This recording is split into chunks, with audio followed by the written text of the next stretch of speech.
Thank you very much. The three speakers before me talked about DNA and the fossils, and I listened with great interest. In a nutshell, DNA and fossils, when you study them, you are able to find out how humans became modern humans or contemporary humans. I also would like to make research in that line of thought as well, but I focus more on the evolution of the human mind. So, as to how I do that, is that when you look at mind and behaviors, you don't find that in the DNAs or in studying fossils. So if you observe the sort of the mind and the behaviors of animals around us, perhaps we will be able to elucidate the evolution of the human mind. And therefore, I would like to talk about the chimpanzees and bonobos that I have been studying in order to reach that stage. I would like to talk about the intellectual aspect of chimpanzees and bonobos, as we call them, social intelligence. On the left is chimpanzee, the right is bonobo. Chimpanzees and bonobos are creatures, living beings, which are closest to human beings. However, they are not humans, and therefore I thought that we would be able to find the biological foundation for human beings' mind and behaviors. I think this was also used by Dr. Suwa. This is the relationship of humans and non-human animals. So we could take a look at humans from the outside by researching these primates. I would like to talk with plain words. I hope you would relax and enjoy. I live in Kumamoto. I came to Kyoto 2 days ago from Kumamoto, and we have Kumamoto Sanctuary, which is with the Wildlife Research Center of Kyoto University, and we have 56 chimpanzees and 6 bonobos are kept. You can see that all faces are different. You are able to distinguish the faces, and I will be able to identify each individual animal. But among chimpanzees and bonobos, they also distinguish their faces, and depending on the individual, they change the attitude. Some get along with each other well, some continue to fight with each other, and therefore there are social relations among these apes. I would like to give you somewhat of a self-introduction, which is related to my early observation. In 1996, when I was still working with the Primate Research Institute of Kyoto University, I joined as a graduate student, and I was observing the behaviors of the chimpanzees kept at the Primate Research Institute. And at that time, we had a playground for the chimpanzees, and the human beings would be able to go in there and observe their behaviors. And when I was observing one day, a lot of noise were made, and all of a sudden I heard a big thump. And when I looked at the playground, the female chimpanzee called Puchi was rubbing her back. I didn't know what was happening, but we had a recording with a VHS and a mini 8mm video cameras, and so we tried to find out what happened, and found what has happened by looking at the video. I was the first year graduate student, and when I gave a presentation at a meeting, I edited this video with my own narration. So it's already 20 years old, but I hope you would enjoy it.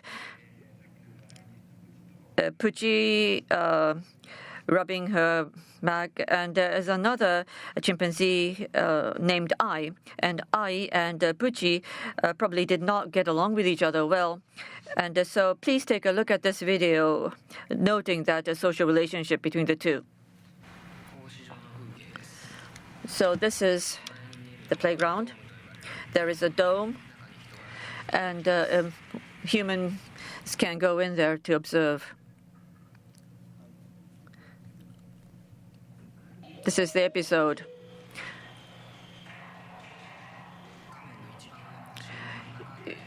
Please look at the central part of the image video. Now, Pucci is being pushed by Ai, and Pucci fell off. Please take a look once again. Please watch Ai and Pucci. So Ai pushes Pucci off the wall. I think you saw that something fell.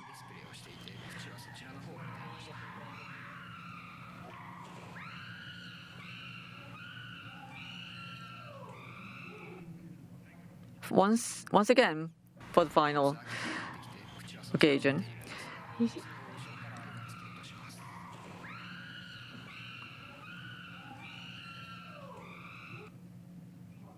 So you can see that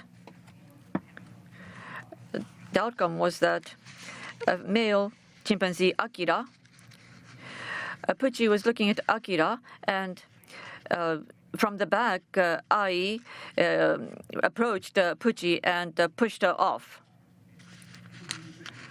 And she joined other chimpanzees, pretending that nothing has happened and she had nothing to do with it. And therefore, you can see that there is quite a high social intelligence among the chimpanzees. Of course, this is not so pretty. I would like to leave these ugly pictures and let me move on to something more heartwarming. So this is social learning, a research or study called social learning. In the other video, the chimpanzee Ai gave birth to a child in year 2000. And Pucci also gave birth to her daughter Pan, also around that same time. And another mother gave birth to a baby. And so I tried to study these three mothers and children, and tried to find out how they use tools.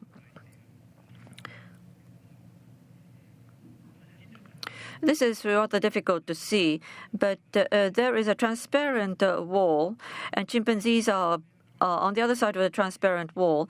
And on this side, there is a container having honey in it. And there is one hole in the wall. And so if a chimpanzee want to lick the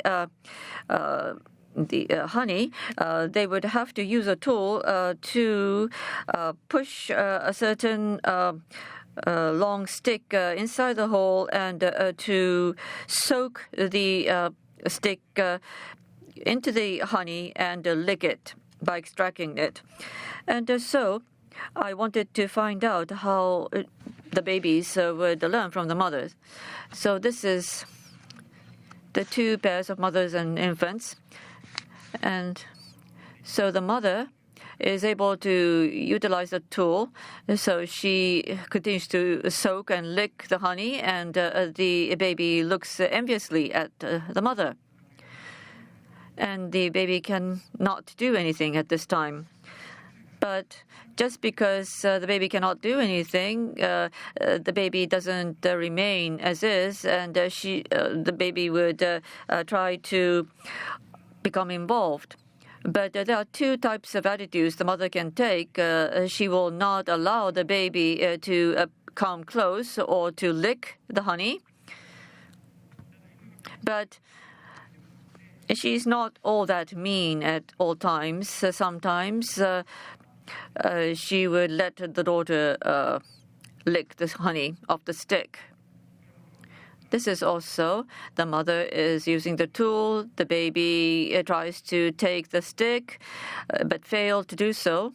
And the mother picks it up and uses the tool, soaks the honey into the honey. The baby tries to take it away from her again, but she fails. So the mother ultimately gives a stick.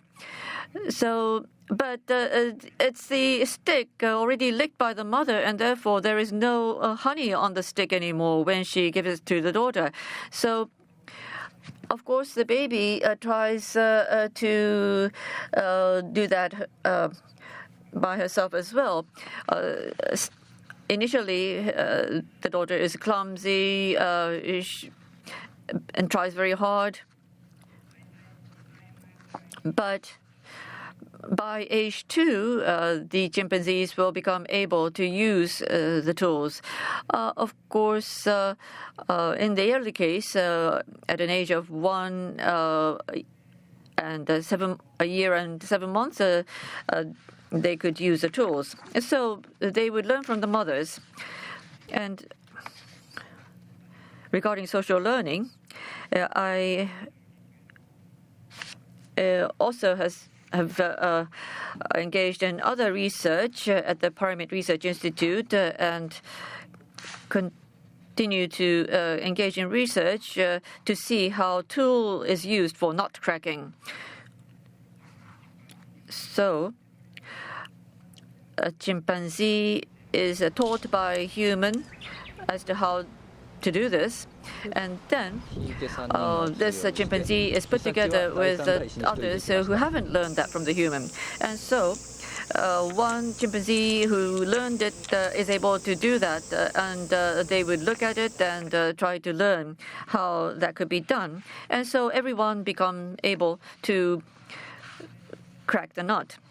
So the question is, what happens to the baby? At the top it says at a year and 11 months, first the baby succeeded. So this is the videotaping when the baby actually succeeded. Initially, the baby used the hand to bang on the nut. Still is unsuccessful. But she continues on, this time using the stone. And then she's successful. She takes the nut and puts the nut in her mouth and goes somewhere more quiet to enjoy the nut. And she does this because of a different reason. The mother is a little mean. She doesn't teach. She prevents her from eating the nut. So this is immediately after she succeeds first, and she is attempting to crack the second nut. And the mother comes, and she tries to take away the nut from the baby. But the baby continues to try hard, bringing another nut, trying to crack it, but the mother is trying to jump on her, and so she takes away the nut and eats it herself. So she is quite mean, taking the nut away from the baby. But the baby still tries very hard and runs away from the mother. So the nut is in the baby's mouth, and the mother tries to force open the mouth to take away the nut.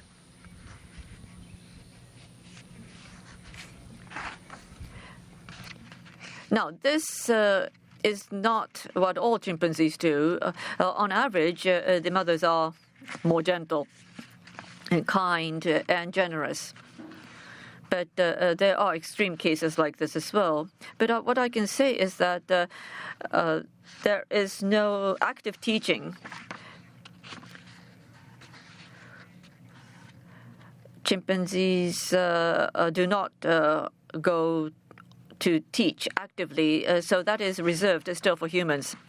Now, moving on to cooperative behavior. I wanted to find out whether chimpanzees would cooperate with others. And so in the playground, we dug a hole in the ground, and we left some food in the container. And the hole was covered up by this heavy stone. And this was so heavy that a single chimpanzee would not be able to move this lid. You needed a cooperation from another. And so I wanted to see whether two chimpanzees would cooperate to remove the lid or the cover. And initially, they did not cooperate at all. There are two chimpanzees. One would pull, the other would just look at it and not do anything. But when the other stops pulling, then the other chimpanzee would stop pulling, but not at the same time.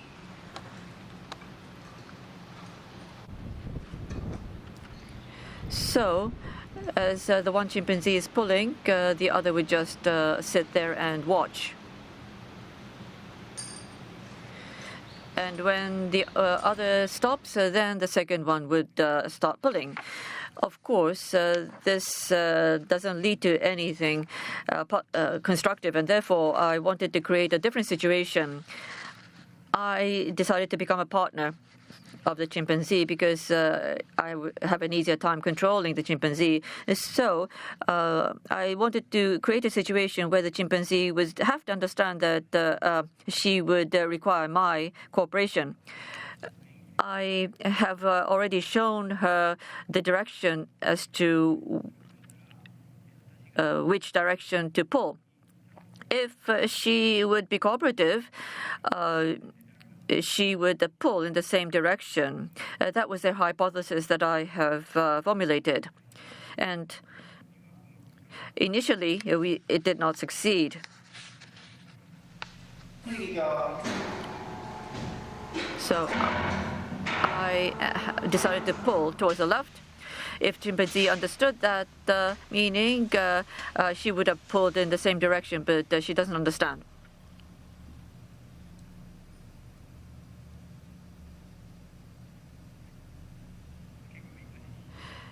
She's so stubborn, continuing to pull in the different direction. But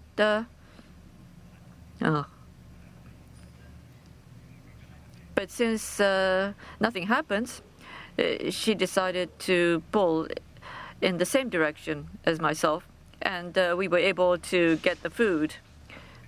Both are happy. And when we repeat this, there will be learning, so that from the beginning we could pull in the same direction. And we created another situation. I will just stand there, showing no interest, trying to find out whether chimpanzee would try to get my attention to cooperate with her. So this is the initial recording.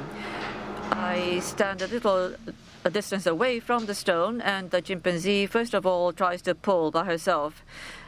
But of course, it is so heavy that she alone cannot pull the stone away. Then she takes my hand and she brings me to the stone, and we can pull together. So initially, from the first test, the chimpanzee could do that. Seen from the other direction, first of all, she pulls by herself, doesn't work.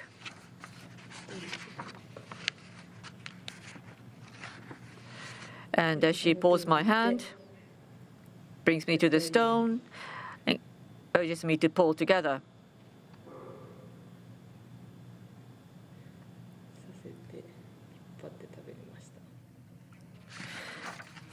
So human working with a chimpanzee could work together in partners. Then what about two chimpanzees? So we wanted to test that once again. But of course, the stone was too heavy. It was very difficult to prepare that situation, and therefore we wanted to create something that would be easy to test. I tried to think of new ideas, and the idea was this. In order to study the behavior of the chimpanzees, one of the researchers' important task is to think about new experiments. This can be made quite easily if you go to a DIY center. And this is styrofoam, very light, with a hole in it. And you can just pull a string inside the hole, and the two ends are placed like this. And the test is done in this way. This is the test chamber of the chimpanzee, and once again there is the transparent glass wall, and on the other side there is a chimpanzee, and there is a little open space underneath the transparent wall, and this block is placed outside, on top of which there is a food placed, and the two ends of the string is in the chimpanzee's chamber. So even if you want to reach to the orange, you can't reach it. But if you pull those two strings at the same time, you can get the stone closer. But if you pull only one of the string, then you can't get the stone closer. With this scheme, I taught the chimpanzees how to do this individually. And then after each of them learned the process, I connected the two stones. Then I connected those two stones with long string, and then put the tip of the string to the room where chimpanzees are staying. So those two chimpanzees have to pull at the same time with this device. We tried several times, and they eventually came to be able to cooperate with each other. There are two chimps, and both of them are taking time to pull the string at the same time.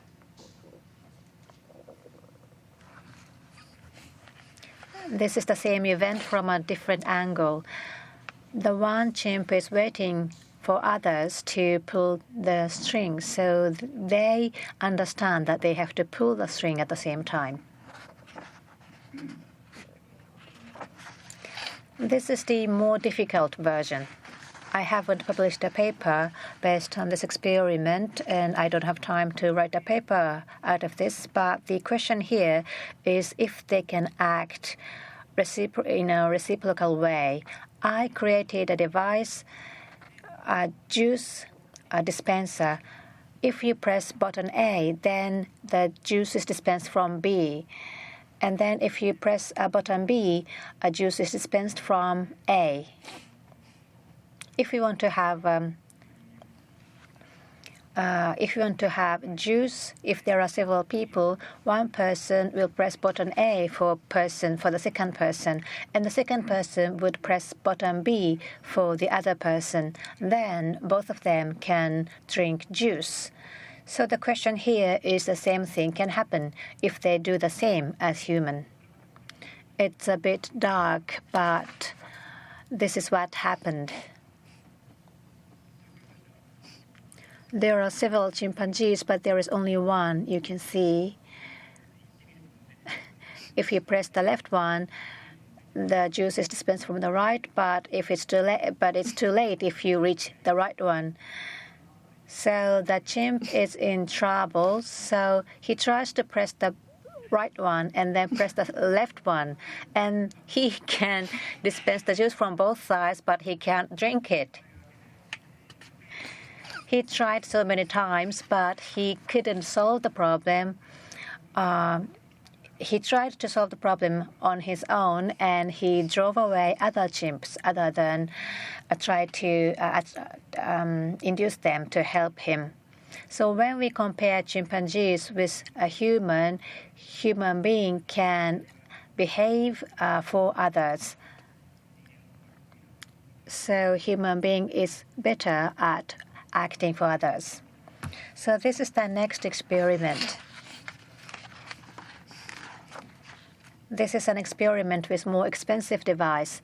This is a measurement of eyesight. This device is called eye tracker. With this device, you can see where a person or a chimp is looking at. This is a comparison between a chimp, a human baby, and the human adults. When they are looking at a person on the screen, where they are looking at. This is a comparison between a chimp and a human baby, and a human baby and an adult baby.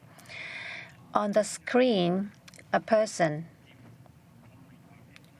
a lady, is holding a bottle of orange juice and pour it in a glass. When they are looking at this behavior, where exactly they are looking? This is an eye tracker result of a human baby.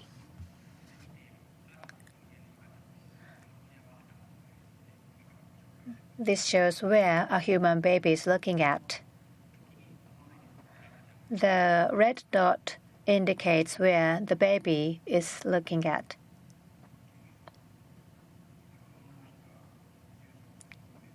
A lady pours juice. The baby first looks at the face of a lady, and then the cup and the glass and the face and the glass and the face. So it's like the baby is comparing the face and the glass. This is a case of a chimp. They look at juice, glass, juice, glass, juice, juice, juice. So he keeps looking at juice. This may be because juice is something they like to drink. So we tried other things, but chimps never look at or rarely look at the face of a human. So one thing we can conclude is that in the case of human, they comprehend the information of the relationship between a person and himself and the juice, the object the person on the screen is handling. So to understand the situation comprehensively, they look at both. But in the case of chimp, he only looks at the relationship between the juice and himself. If there is no object, he will look at the person. So there is only two parties he can think of. So out of this, we can conclude that a person is more associated with the relationship between the environment and the person. So these are the recent topics.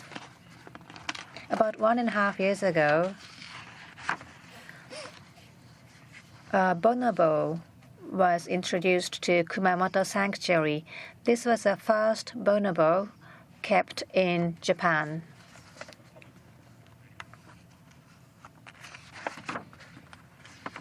As Dr. Suwa mentioned in his presentation, chimps and bonobos are very related with each other, and their appearances are similar, but their social behavior are very different. Put simply, chimpanzees are more aggressive, and this is a male-dominant society, and there is a very clear hierarchy in their society. And they use various kinds of tools, even in the wild. On the other hand, bonobo are very peaceful, and it's female-dominant, and they don't use tools in the wild. By studying the difference between those two apes, maybe we can have better understanding about the human being. And that's the reason why we started studying bonobos. But just studying the bonobo in captivity is not enough, so we decided to look at observe the bonobos in the wild between August 6th and 31st of 2010. We went to Wamba village of Congo. This was a study site created by Dr. Kano of Kyoto University. This itself is not a topic of study, but I just wanted to show you what the field study is like. This is the capital of Congo, Kinshasa. We used a chartered plane to go to the site. This is the view from the airplane. It's all forests. This is the airplane. This is very different from Japanese airports. This is just an open land with a waiting room. This is the airport in this country. There is not a single car in the prefecture, so we used a motorbike to go to the site. It took about 2 hours to get there. And this is the village. Lower left is the team members of the study. でここで森に入っていくとこんな So this is in the forests. We observed the wild bonobos. And there is one characteristic of bonobos.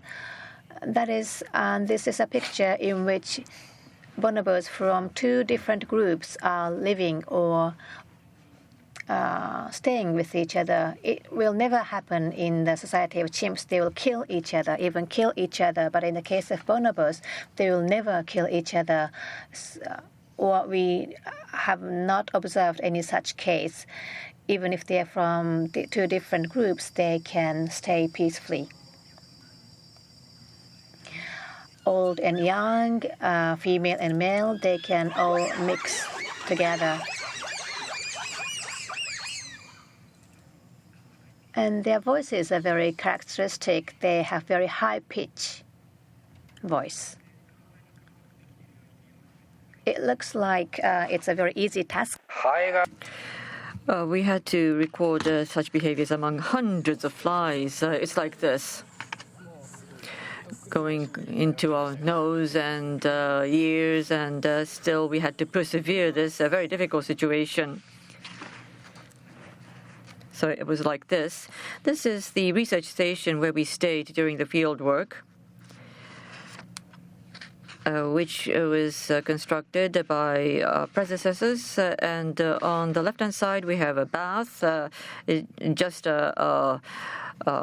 where you are able to take a bathe, and also a hole dug in the ground, which is a toilet. This is what we ate. Africa grows rice, and therefore we were able to have rice almost every day.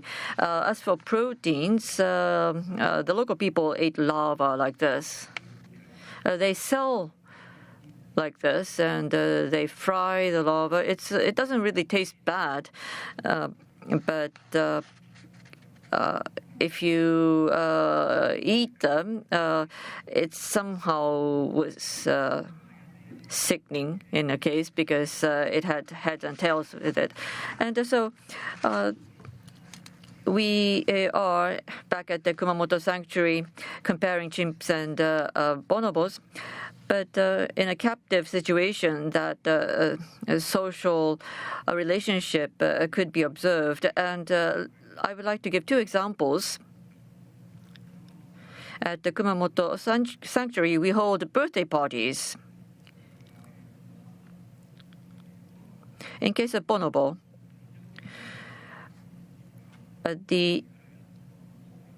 so this is a party to celebrate the birthdays of chimpanzees or bonobo by giving them better food than what they get day to day.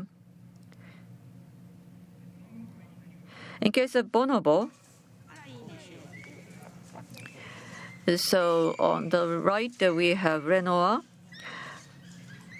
and the other Bonobo yoshiki, and they tend to engage in sexual behavior. Of course, it is not a reproductive behavior, but it's sort of a sexual behavior just to show affection to each other. In case of chimpanzees, it is quite different. Of course, we could anticipate what would happen, but the male chimpanzees tend to boast, and we knew that would happen. So it was a female chimpanzee celebrating the birthday, and therefore we wanted to leave the males out first, and then have the males join after the party. So this is what happened. So this is the chimpanzee celebrating the birthday. As long as there are only females, everything is peaceful. But when the male chimpanzee comes in, the male chimpanzee would have to make the point that he is strong, above all. And he's not the boss, actually. There is an even stronger leader. And so the leader comes and makes the point again that he's stronger. So for chimpanzee male, rather than eating the food, it is more important to make the point that he is strong. I think I'm running out of time, so let me show you some research results. We just came out about a month ago. Using the eye tracker, we found out the eye movement of how chimpanzees and bonobos look at a picture. In case of this, bonobo looks at the chimpanzee or bonobo, and they tend to focus on the eyes. Once again, there is a focus on the eyes. In case of humans, looking at eyes of the other, of course, is sort of an affection, behavior of affection. But in case of monkeys, other than apes, if they focus on the eyes, it's more of a combat-ready type of behavior. But in case of chimpanzees, compared with bonobo, there is a significant reduction in focusing on their eyes, and therefore, roughly speaking, bonobos and chimpanzees, in both cases, focusing on the eyes does not mean that they are combat ready and to fight. They are more on friendly terms, and there is a tendency to keep a focus on the eyes of the other. But in the wild, other monkeys would not have that sort of a social relationship. And I think it's about time to wrap up. So let me skip and try to conclude.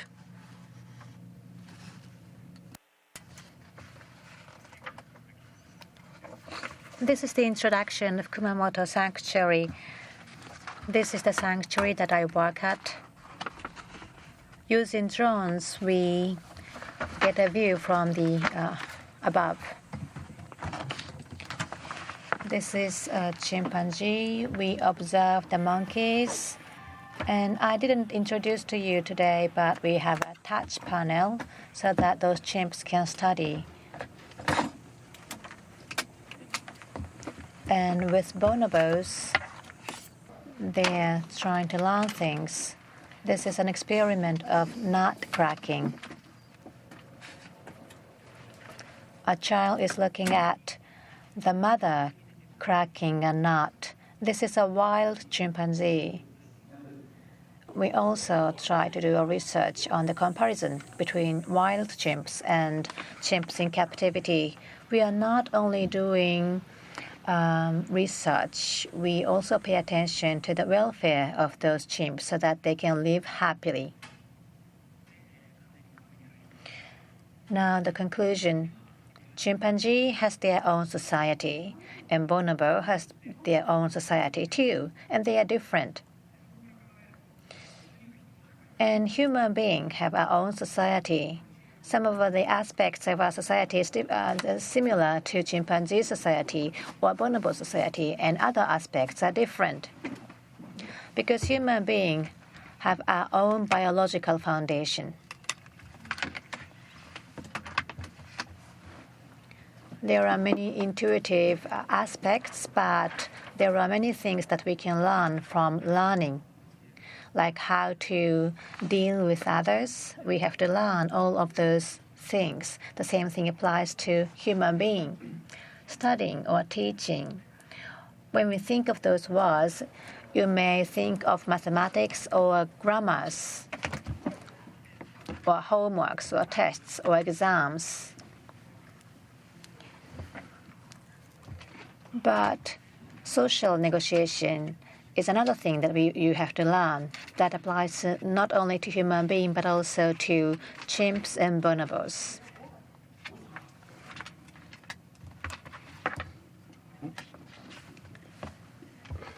So this shows us that we will have to learn how to associate with others in a society so that we can maintain proper society or ideal society.